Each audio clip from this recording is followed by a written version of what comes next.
here, and that's always great action, great for the viewers at home.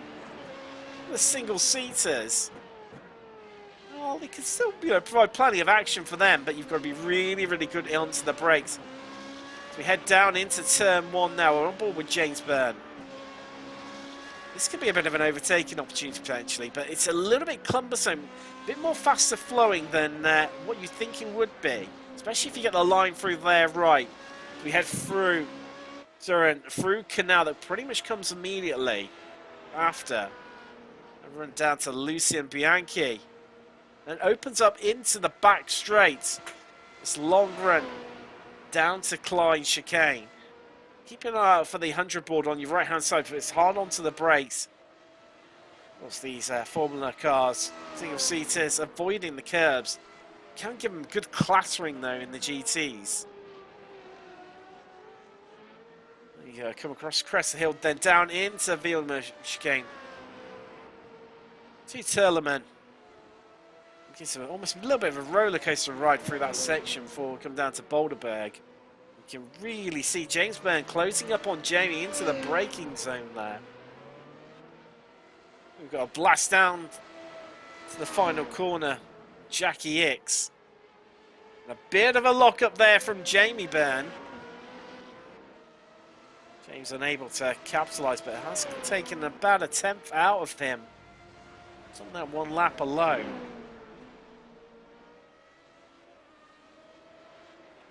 These two closest to on track right now. Can you believe it already? You're only on lap 12. Tamborski has a 6-second lead, nearly. Looks out at half a second a lap on average. He has pulled over second place Ranchon. Spectacular stuff, and the Frenchman, wow. Look at the calendar, this will be, you probably class this as his home circuit, even though it's in a different nation. Hoping for a really, really solid result. Pulling away even more so, but the two Burns just comfortably following each other right now. But James is closing in on Jamie. He's taking another 10th of the second out of him.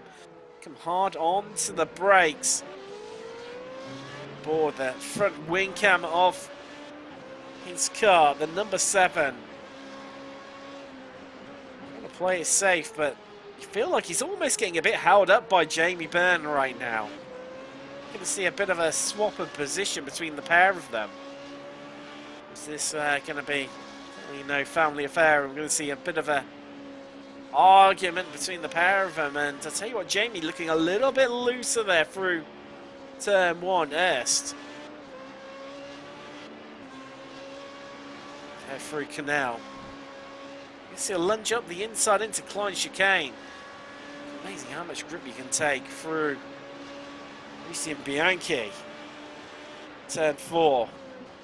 Onto the brakes. James is harassing and harrying Jamie Byrne right now. In this battle for 4th. They are falling away from Wiesemowski though. They gap out to 6.8 seconds. Last time around, they were around about a second slower than Wiesemowski. That pace is just going to continue to grow and grow. They were also, more intriguingly, slower than Lawrence. Behind him, you can just see him in the background there. The two Burns have been working together and playing it safe. Do you have to wonder if this could bite them potentially? I dare say it's throwing in the punch. You could say it might even burn them. So it wouldn't be a broadcast without one of my appalling dad jokes. And just having a look across the line. There we go. So Lawrence just matching lap times for now between the two Burns, who, well, say identical lap times. Down to the hundredths of the second, both 117.18. So a bit of a kick up the dust there from James Byrne on the exit of Lucien Bianchi. Hasn't affected him too much. Was tucks it right into the slipstream of Jamie Byrne ahead of him. That's going to negate any time loss he had from just getting a little bit wide there. They're coming up to lap. Have a bit of a look. They're coming up to lap just sure. I think I might just caught his car. Oh no, it's Cornu, apologies. They're coming up onto the back of. And it's, oh, is this going to be a bit of a change for things here? We're finally seeing the move done. As James Byrne gets past Jamie into Boulderberg, and that has been coming for quite a while now. Now, what sort of response are we going to see from Jamie Byrne? He's going to try and immediately fight back. We're going to see him drop into Jay Lawrence behind him, the Australian. Up 6 places into 6th. Quite your highest position gainer. That going to James Byrne after just promoting himself up into 4th. Now up 7 places is the fight between 2 Americans here. I know probably it's Aiken and Owens, although Lambert isn't far behind. He's only a second down the road. Another driver looking to get into the mix of things here and joining this fight for 7th place. They head down the back straight towards Klein Chicane. Identical lines from the pair of them, but Owens seems to be getting much better exit out of there.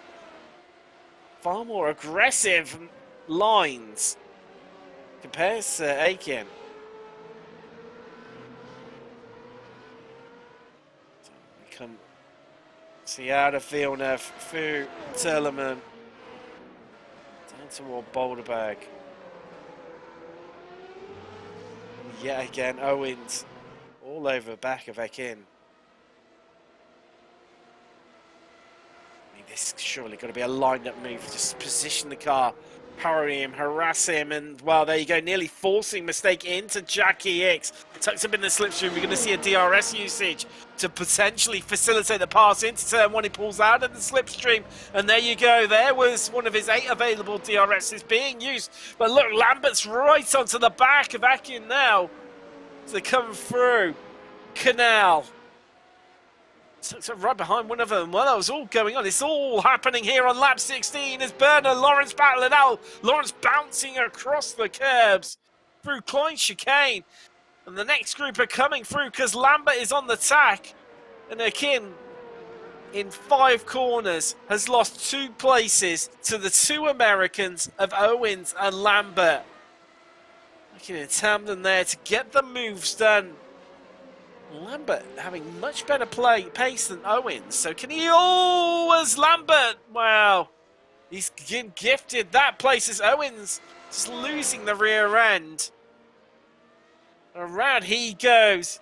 Akin passing him once more. And he could even lose another place because that is Gallus. Make him do the work right around the outside. Through Boulderberg and still having to go through Jochen Wright. Coming down to Jackie X. Defensive once again here from Owens. He knows he's under pressure. He knows he's in a bit of trouble. That lockup and that half slide is going to have overheated his tyres, so he needs to just bide his time for those tyre temperatures to come back towards him. He's having to defend like mad, taking the inside line, but Gallus is going to try and make a move right around the outside of turn 1. He's still alongside as they come through Sterenwatt, through Canal. They're almost holding hands, the pair of them. They will not let this go. No one wants to give this up, as they're still side by side somehow, some way. And now they begin the drag race down the back straight. But Owens is going to have the inside line into Klein Chicane. Who's going to be last of the late breakers? Well, Gallus is still having a go. And you can't go 2 by 2 through there. And Gallus just bumbles across the curbs. Spectacular stuff from the pair of them. It's got a replay here. So this is Lawrence. And that must be James Byrne, I would say. He's the number 7, he is. So that is the move done. Oh, bit of contact. And James Byrne just nudged across there and catching the curve sent skywards. He's leaping up as high as the car next to him. That's wow. Samborski doing Samborski things, lap 16, snatching the fastest lap of the race. A Wallancourt for the Grand Chelem here at Zolder. Grand Chelem achieved when you Start on pole, lead every single lap of the race and take victory. And have the fastest lap of the race. Well, he started on pole. He's led every lap so far. He currently has the fastest lap of the race. And with an 8-second advantage, well, if you're a bookmaker, you're giving incredibly short odds on him taking the victory here today. For another victory this season for the American. Spectacular stuff from him. Just needs to bring that car home. 10 laps left remaining here in Belgium. Some 25 miles of this 2.5 mile long circuit. It's 4 kilometers. Right on board with Samborski. Let's see how the pros do it. Hopefully that hasn't put the curse of the commentator onto him. So the exit out of Villeneuve chicane. Through Tellman. Braking as late as you dare into Boulderberg. This quick little flick of a left-right that is Jochen Rindt. Run down to Jackie Hicks. Taking a bit of curb on the entry. Maybe could have taken a little bit tighter on the exit, but this is getting last stages of the race with obviously tyre degradation starting to increase now. Through turn 1. Almost as easy as a hot knife through butter. Out of Canal. Through Lucia Bianchi, and only a little bit of a lift there. Full committal from Samborski, despite being 8.3 seconds clear of everyone right now through Clyde chicane. A snatch of the curb on the left and the right. Brakes nice and deep into Villeneuve. The right, then left, and then this looping right-hander that is Selman. Becoming this bit of a crest of a hill there. Car then drops down into third to last corner. Spectacular stuff from him once again. Now 8.7 seconds clear of Ranchon, who's had a quite quiet race. You do have to wonder the half spin and the trip to the pits that Stewart had.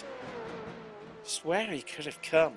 Only a 10th between the time he's setting qualifying to get himself on second place on the grid and pole sitter Samborski.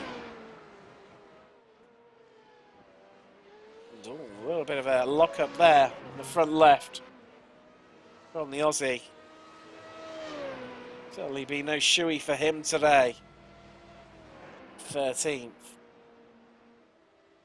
He's second place over Ranchon. That's what we haven't really mentioned. Haven't seen much of him today, but normally it's a really, really good thing because it just means you've kept your nose clean, not been involved in any drama, any chaos. Nobody's been trying to overtake you. I suppose equally you could say you haven't managed to overtake anyone else, but you can say he's at one place into second. Also was battling early on with Stewart, who we have not long seen. However, that half spin for Stewart really just did cost him the promotion there as Lambert and James Byrne trading places on the way down to Clyde chicane there. Relatively easy affair there from playing Lambert, and James Byrne dropping another place despite that great start. Get himself up into fourth at one stage. Now dropping through the field. I do have to wonder if he's maybe got a bit of floor damage. Have to have a bit of a look at his cars. Oh, that is Jay Lawrence from fifth. He's come around at Jochen Rindt. And there goes Lambert. There goes James Byrne. Has he lost it all by himself? It looks that way. Here's the replay. Oh, just got a little bit too excited on the loud pedal, on exit, out of Boulderberg. And he's found the wall on the outside. It's given him a bent front wing. And that's really going to compromise the amount of grip that's available. That car's going to really want to understeer. And be a little bit of a handful. These remaining 7 laps here at Zolder. And now he has Ennis again. Only, well, I was going to say 1.5 seconds behind, but it's now down to 9/10 of a second.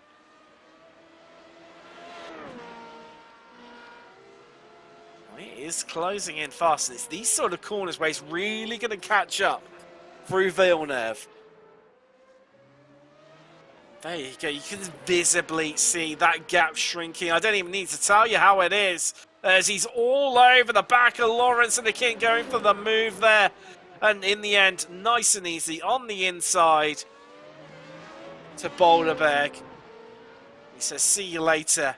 And again, is now just going to check out, head off into the distance. He comes through Jackie Hicks. Already, he has pulled out 9/10 of a second advantage over Lawrence. And that self-made mistake from what we're in an absolutely stellar finish. Automating him down to 8th. So still up 4 places. John Owinsy's back where he started, so some strong running early on. Another driver carrying a bit of damage and to that front right corner of his wing. Not as much as Lawrence, and Lawrence runs wide, and that's the move already done. Easy peasy, lemon squeezy for John Owens. I'll tell you what, I'll talk about tyre degradation while Sam Borski's just set the new fastest lap of the race at 1:15.71 to extend that gap even further at the front to 9.2 seconds now. Digging deep, finding grip where no one else can is Sam Borski in these latter stages of the race. Of course, he's clearly using his DRSs now, burning through them to achieve faster and faster laps.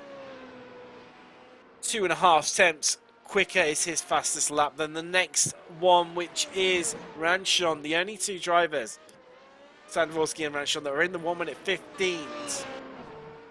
Beyond that, I mean, Sam Borski is about 7/10 quicker than the next fastest lap. Incredible stuff as Gallus, Lawrence, damage costing him dearly. He loses another place there. Gallus, despite his own issues, has been on a really strong recovery drive. He's back up into 9th place now. 4 places from where he started, which, given the start of this race, probably would have taken that. Another driver. If it hadn't been for mistakes, you do have to wonder where he would have come. New personal best lap from Ludovic Ranchon, the Frenchman, in 2nd place. We're on 15.85. Closing that margin to the fastest lap of Sam Borski, because Sam Borski's still 1.5 tenths faster than Ranchon.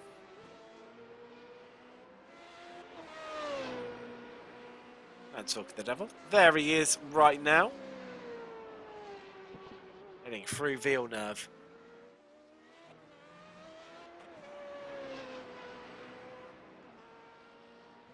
So we head through.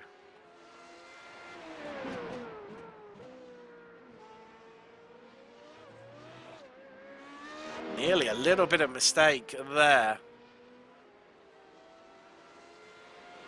from Ranchon coming out of Boulderberg.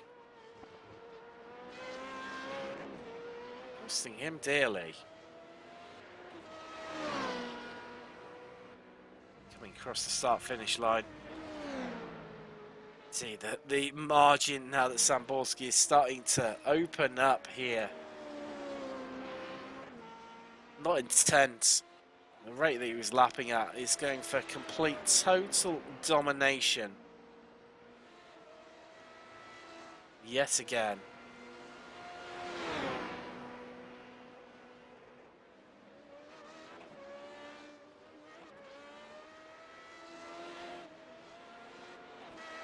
See him head through. Well, never knew fastest lap from Samborski. Going quicker and quicker and quicker. The American. Oh, we've got a replay here of Owens. Has he had a little bit of a mistake? Oh, we've seen that mistake once already from Lawrence. He keeps it out of the wall where Lawrence didn't.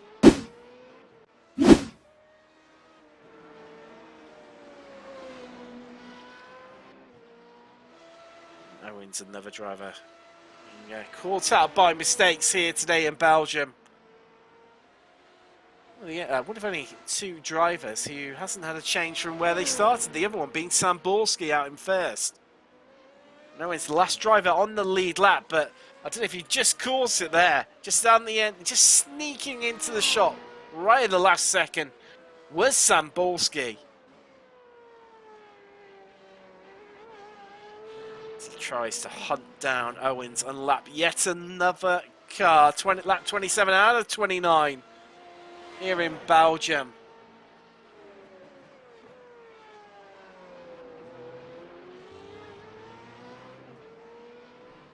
It's been a eventful start. A more calm and meek and mild relative affair for the rest of the race.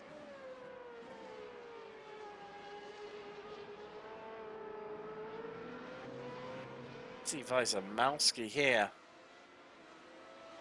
Coming up onto the back of, I believe that's Cornu, just ahead of him. Yes, that is the number 9 car. Let's put a lap on him. Everyone has been relatively spaced out here. Samborski in a league of his own. Manchon, the only driver to, well, temporarily take the fight to him. That gap has sort of neutralised the last couple of laps to around about 10 seconds. Wiesemowski for 13 seconds down. There is your leader. He's got 2 laps left remaining here at Belgium to bring this car home, but you know Samborski, he will be pushing hard. This is not done and dusted here until you take that checkered flag. And on to the brakes he goes through Boulderberg.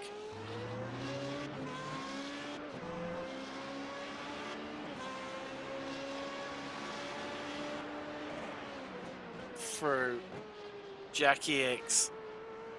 And he is going to take the white flag. 1 lap left to go. There it is, being flown here in Belgium. Samborski just has to bring it home now. Easy as you like. Also, driver is closing in on 8,000 iRacing. He's not too far off. This victory will take him up to 7,900. As Owens, the Klein chicane, has had a bit of a moment there. Final stages. Has he outbraked himself? Hit the curbs? Sent him spinning. Oh no, he's lost it on entry, just loses the rear there. Those Siritas really have given up the ghost.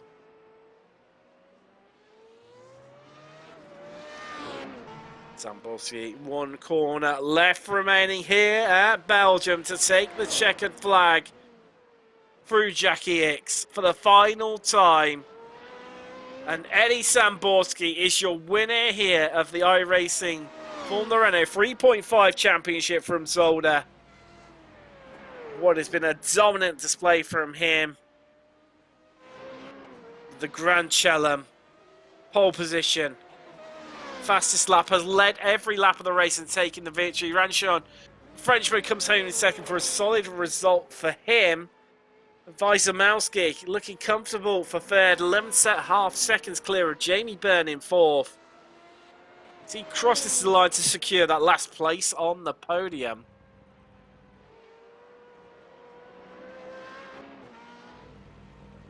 And here comes Jamie Byrne. A good result for him, up 2 places. cements his finishing position. I tell you what, surely driver of the day is going to go to this guy up an incredible 9 places. So right at the back of the grid did Shane Lambert, the American, comes home in 5th. I'm saying, got there by a bit of luck, a few spins and the retirement of Jason Sieg. However, you've got to be there to take these opportunities when they are presented to you, and Lambert fully was. Vitamalski just trying to invent a rallycross track around Zolder. Final stages there. Wow. Just waiting for the last there. A couple of drivers head through. Come in and bring the cars home, and then we will hear from a few of the drivers and taking your classified results here from Zolder.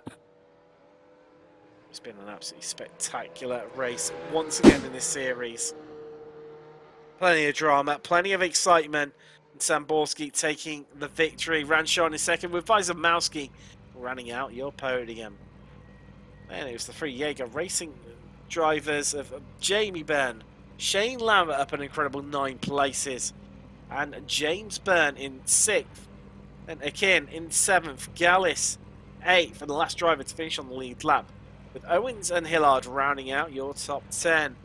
Lawrence, his only issues, that collision with the wall, really cost him dearly in the finish, in 11th. Cornu 12th. Stewart, by having to head into the pit, still manages to finish only just 1 lap down. Your lone retirement here. Round up the field. In 14th is Jason Sieg. Well, let's have a bit of a chat to one of our drivers. I think, rightly so, the first person we should have a chat to is your victor here today, Eddie Samborski. Well, got a great start and then did what Eddie Samborski does so well, headed off into the distance, led every lap, fastest lap of the race, and took the victory. Yeah, it was a good day. I haven't driven this track in since 2019 season 3, so just about 3 years. So this week was getting reacquainted. Had to adjust the setup a bit, and I found something that works. I wouldn't say. I mean, you could have went faster out there, but it just wasn't worth it. Zolder is such a interesting place because to me it's very easy. There's really nothing difficult about it except for the fact it's so easy to overdrive and just hit anything, and you can have a bad day real easy in a split second.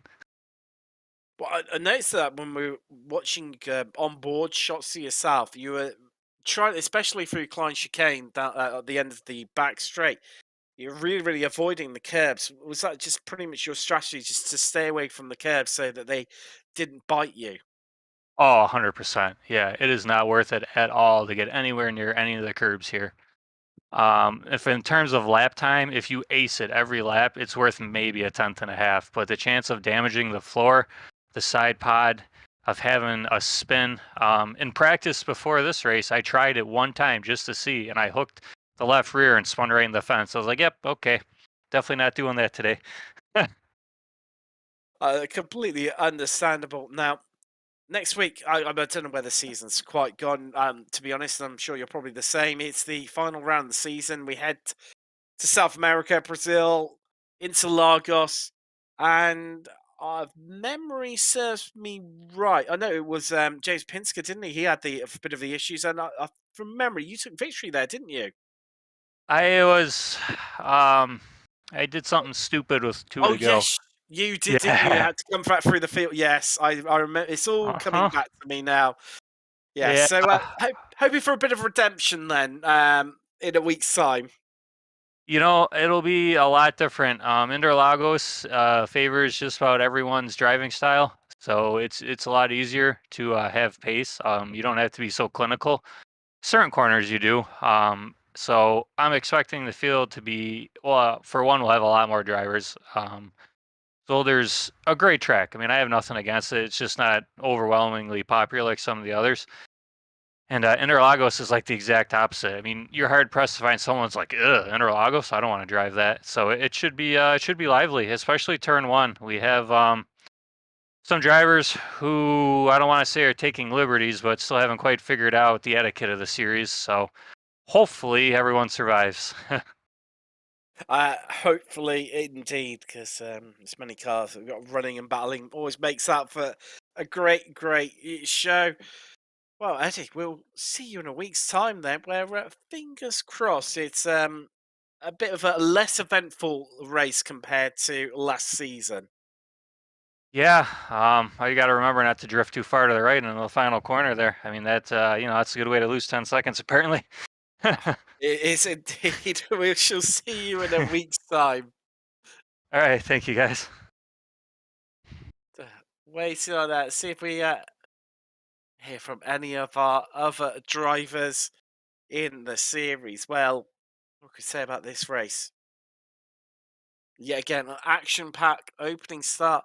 A bit more calmer than what we've seen at Silverstone and Laguna Seca in the previous two rounds, where it was just manic action from start to finish. And I think maybe the few of the drivers would have appreciated a bit more of that meek and mild and calm affair. Obviously, definitely helped due to the way that iRacing had split the two races and created two splits. So therefore, we had a much smaller field than what we have seen at times this season. Only 14 drivers. There's 13 in the other split. So if we'd had everyone together, I think it would have been definitely a little bit more of a spicy affair. Well, just seeing that, I don't think there's anyone else that can't quite grab for an interview. So we'll see in a week's time. Austin Knight will be back with myself, Tim Cox, and of course, John Robertson. He'll be here working his magic in the background yet again. And we'll see you in a week's time when Formula Renault 3.5 Championship returns here at Apex Racing TV from the mighty, the epic Interlagos. Are you struggling for consistency in your sim racing? Does your iRating look like a roller coaster? If so, we have good news for you. The way to get more consistent is to first understand what you're doing differently than the professionals. And VRS is the answer. With our competitive subscription, you will have the telemetry, setups, tutorials, and everything else you need to fully analyze your driving. Our data packs and the ability to compare your driving with the best in the world will show you exactly where to adjust your inputs, change your driving line, and shave seconds off of your lap times. And our powerful and precise Direct Force Pro wheelbase and precision pedals are being used by some of the world's best drivers. All these champions agree that VRS hardware is not just the best on the market, it's also priced well below the competition. So if you're looking to upgrade to direct drive and the best pedals in sim racing, VRS is your answer. If you want to get better, get faster, and make it happen sooner rather than later, you owe it to yourself to find out why so many people are switching to VRS. You'll be so glad that you did. Visit www.virtualracingschool.com and learn why the best use VRS.